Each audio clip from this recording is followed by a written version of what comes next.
We will be inviting Mr. Michael Borchert, Executive Director in Avrio Wealth Pte Ltd, to help answer your concerns.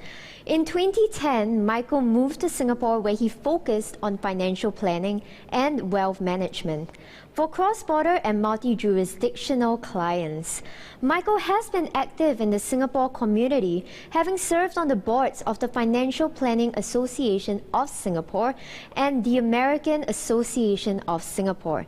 Let's invite Mr. Michael Borchert, please. Thank you, everyone, for joining us today. It's a pleasure to be here and a pleasure to walk everyone through using CPF as an expatriate and through your journey as a permanent resident. As I was introduced, my name is Michael Borchert. I'm a certified financial planner here in Singapore and an executive director with Avrio Wealth. We are a cross-border, multi-jurisdictional holistic planning firm. We are licensed in Singapore and the United States to work with clients here. Today, I'd like to walk through CPF for permanent residents. This is important both as a financial advisor and also for myself, as I am also a permanent resident. Quick disclaimer. Today, what I'd like to do is walk through the major questions we normally have from our clients about using CPF as permanent residents. Let me walk through the major ones, and then we're going to go through those in detail. The first is, how does CPF compare to other state-sponsored plans? How is CPF the same for permanent residents? And how is CPF unique for permanent residents? What are your options for CPF if you leave Singapore? And how will your home country view CPF if you retain it? And lastly, what happens if you return to Singapore after surrendering your CPF? So let's take a look at probably the biggest question that I get from clients, and that is, how does CPF compare to other state plans? Now, throughout the world, there are many different types of state pension plans. I'm going to summarize these a little generally, but what I'm hoping they will do is give you a better idea of how they function and how CPF fits into them. So examples of state plans we have is Type 1. Type 1 is the idea that the younger generation saves and pays into the pension plan, which is effectively paying for the retirement generation. Now, a long time ago, these were effectively the first plans to start. And it was easier to use back then because there were many, many young people and not as many retired persons. In our modern society, we have a lot of aging population, and so the pyramid on this idea has flipped upside down. There are a lot less younger people paying into these types of plans and a lot more retired persons depending on them. So some of the stability of these plans is being called into question, and people are worried. Type 2 plans are a hybrid mix of having you pay into the state pension plan and your government paying into the state pension plan. This gives a little bit more stability than Type 1 plans, but there's still a dependence on governments to fund pensions for their citizens. And lastly, we come to Type 3. Type 3 is simply what you put into your pension plan is what you get out of your pension plan. The advantage that we have with a Type 3 plan is that effectively your value is equated back to you. You are not funding anyone else, you are funding yourself. CPF is Type 3, giving a more stable long-term approach to funding its benefits and programs. And in entering Singapore as a permanent resident, it's nice to know that this system is more stable than a lot of the state pensions we're coming from. All right, knowing the benefits. Let's walk through some of the benefits you have when you become a PR and start your CPF journey.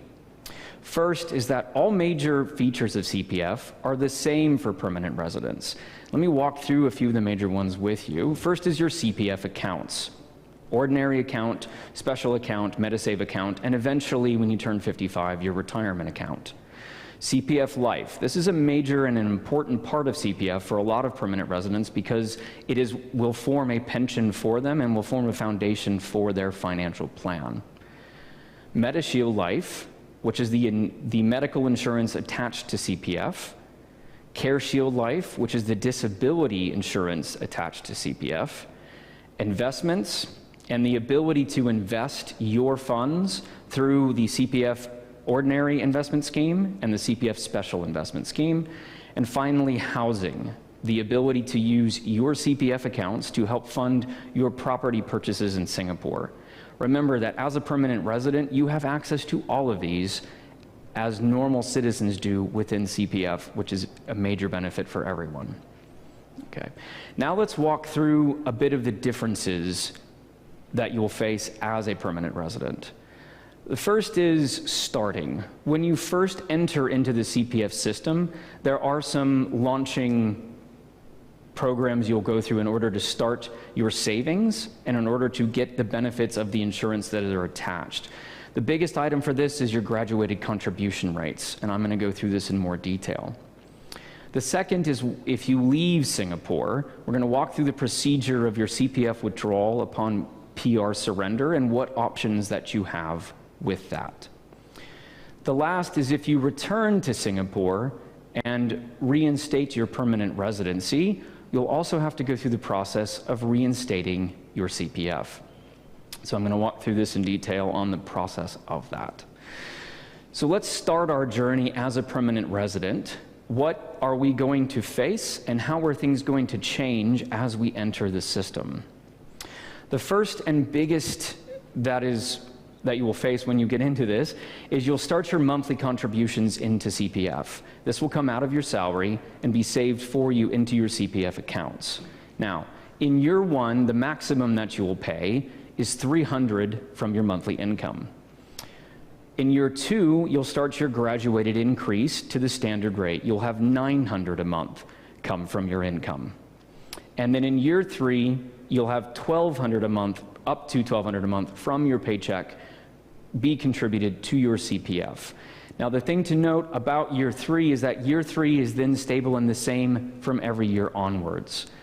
The additional item to note is that if you're paid a bonus or any additional cash amounts through the year, there are additional wage contributions that do go into CPF, and they will be taken from that bonus or those additional benefits. In addition to this, when you first get started on your CPF journey, there are additional premiums that have to be covered for the insurance that's in CPF. The first is MediShield Life. The second is CareShield Life. Both of these premiums will come from your MediSave account. And one note is that during your first year, when you first become PR, you may be asked to top up these amounts in cash so that the program can launch. The other item that comes out annually is what's called the DPS, or the Dependents Protection Scheme. This is $70,000 worth of life insurance that you pay for from your ordinary account. And again, as you're getting started with your accounts, if for some reason your amounts are low, you will be asked to top this up in cash. Let's move on to surrendering permanent residence. What happens if you decide to leave Singapore or were called home or are no longer able to stay? All right. What are the options you have if you leave? Option one is that you can withdraw CPF. And option two is that you can leave CPF. I'm going to go through these in detail as they do have different ramifications both for what happens in Singapore and also what happens when you return home to your home country. Option one, withdraw your CPF. In the journey of CPF, there's two major events that are going to happen. There is your pre-65 time, when you have your three major accounts, your ordinary, your special, and your MediSave. And when you turn 55, you'll have your fourth account, which is your retirement account. After 65, or if you postpone taking your CPF life pension, you will have, you'll have additional amounts that come in or different aspects that will happen with CPF Life. So when we go through your options for withdrawal, we're going to divide each of those instances based on before you're taking your CPF Life benefits at 65 or older, or after you take CPF Life benefits. So option one, if you are leaving Singapore, the CPF board does encourage that you withdraw all of your CPF money and that you take it with you. The advantage that you have is that you're able to withdraw the full value of all your accounts as a lump sum, including all of the interest you've earned while you've been in the system. Now, this is very important because it means everything that you've put in CPF while you're here, you can take with you. This gives comfort knowing that while you're adding money to the system, while you're utilizing some of the benefits of the system, that will be able to be taken by you and taken home. All right. If for some reason you've already started your CPF life pension at 65 or older, and you decide to withdraw your CPF when you leave Singapore, you will get the full value in your ordinary account, your special account, and your MetaSave account. If you've taken your pension, you will get a prorated return on the value of your retirement account. Now, depending how long you've taken your pension, if it's only the first few months, or few years, or it's been much longer, that will determine how much of that amount comes back to you. How will your home country view CPF? Let's talk about option one with the withdrawal of CPF. The first is that withdrawing CPF when you surrender PR has no tax in Singapore. This is very important because it's an added benefit of you leaving and transitioning. You have no additional tax due on what you take out here. Normally, it's better to withdraw your CPF before you relocate back to your home country, simply to try to avoid any confusion or any issues that may arise from repatriating that money back to where you're from. It's best to check with your tax advisor in your home country on how to relocate funds if for some reason this takes an extended period of time, or you continue having growth on the accounts while you transition out of PR status. For CPF investment schemes, when you surrender PR, some of these schemes or accounts may be disconnected from your CPF and may continue. It's important that you watch these accounts and either decide to close them, because keeping them could have extra tax considerations, as they will be considered offshore investments when they're disconnected from CPF. Okay. Now let's take a look at the other option, option two. What happens if you leave your CPF when you surrender PR? And again, I'm going to take a look at this in difference of before your CPF life begins or after your CPF life begins. So, under current rules, you can keep your CPF active. Again, CPF board does encourage you to withdraw the funds, and if it's pre-retirement, it may be necessary for you to achieve other financial goals back in your home country, like buying a property or reinvesting it in a tax-efficient method back home. So do consider this when you're leaving the money here. Again, check with your tax advisor and make sure you understand what consequences are for leaving CPF here, and I'm going to go through a few questions that you can ask them. After or near CPF life begins, you can continue your CPF life monthly payouts. Remember that, in our opinion, the CPF life pension is very good. The amounts that you cap out on in terms of the maximum in your enhanced retirement sum and the payment rates you get back can be substantial and form a very core foundation of your financial plan. So if you have already started your CPF life pension, you can keep it.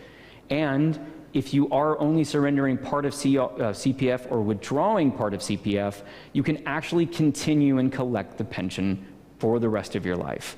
This is a very, very important feature for expats that are living here as PR and may have to transition home when they're in their retirement age and want to know that they can continue this benefit, especially if they've been here a long time and have utilized the system to its full benefit. All right. A few things about leaving your CPF.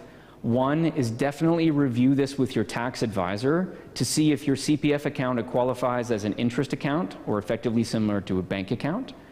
A capital gains account, okay, effectively a straight investment, or a pension based on your home country rules. Every country is going to approach this a little differently, so it's best to get advice from your tax expert back home. Depending on the qualification from the above, you may owe tax on the growth of your CPF if you leave it, or you may owe tax when you withdraw money from CPF, depending on your age and what benefits you utilize. Your CPF life pension, if you hold this and continue it, may be treated differently than normal CPF growth. Be sure to check on how this may affect taxation in your home country. All right. Lastly, let's go through returning to Singapore for those expatriates who may need to leave, withdraw CPF, but then return to Singapore and want to understand their benefits in keeping them. So what happens if you return to Singapore? First and foremost is that you need to reapply for PR status and be approved, right? Returning to Singapore as a former PR does not automatically mean that you will retain your PR status or that you will be automatically regranted. You will have to reapply. If you do reapply and are granted your status, you will have to return the total of CPF funds that you withdrew. In addition to this, and this is one of the important parts, is that the top-up of CPF interest you would have earned. So let me rephrase that a little better. When you left Singapore, you had a full amount in all of your CPF accounts and you withdrew them. When you returned to Singapore, there was a time in between you left and when you were re-granted your PR status.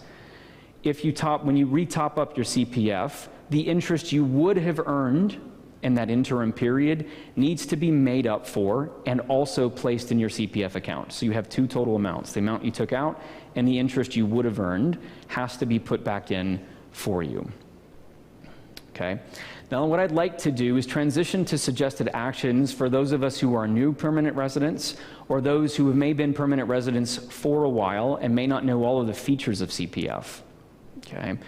The first and most important thing that you're going to want to do as a permanent resident is ensure you fill out your CPF nomination online. If you go to My CPF, you can do this directly online, fill everything out, complete the paperwork, and submit it online without having to get a physical signature now. The reason why this is important, and the reason why unfortunately a lot of PRs don't know about this, is that when you fill out a will in Singapore, your CPF accounts do not fall under the control of your will. So it is best to go on to CPF online, fill out a nomination to make sure that your wishes are fulfilled in terms of how you would like that distributed and who you would like that distributed to if unfortunately you do pass away. Second one is work with your financial advisor to maximize use of CPF for your goals. This presentation is not focusing fully on all of the benefits of CPF in terms of going into strict detail on how to use your retirement account, how to use your special account, and how to use your ordinary account. This forum over the next 2 days will spend a great deal of time and go into a lot of detail on how you can utilize those systems. And when you're going through that, do talk with your financial advisor about the best ways to maximize it. As we saw from our introduction on the type of pension that CPF is, or the state plan that CPF is a good system, has a lot of benefits, and has a lot of potential for you to maximize returns. So make sure you are paying attention and utilizing those benefits. Consider topping up CPF each year and file tax deductions for these additional contributions. Within the CPF system, beyond what you are contributing through your own paycheck, you do have the option of utilizing extra top-up schemes to CPF. If you're going to be here for a while or like using CPF, it is suggested that you do top up those amounts, but do remember that some of those additional contributions do qualify for tax deductions on your Singapore tax return, and you'll want to make sure that you're able to claim those. Download your CPF annual statement at your My CPF account online. CPF has stopped mailing these annually. They will send a text message to you to let you know that your annual account is available. It is good to go online and collect this, both for your records and also if it's ever required for any advice given with your advisor or for any reviews you may have to do when returning to your home country and leaving CPF. And finally, a special announcement for U.S. citizens. Remember that you must report the growth of CPF each year on your U.S. taxes, whether or not you take any money out from the system or not. It is very important that you remember this because not reporting it is a mistake. Okay? I want to thank everybody for your time here today. I will have time for a little bit of questions from everyone. If you have any questions from us, please contact us.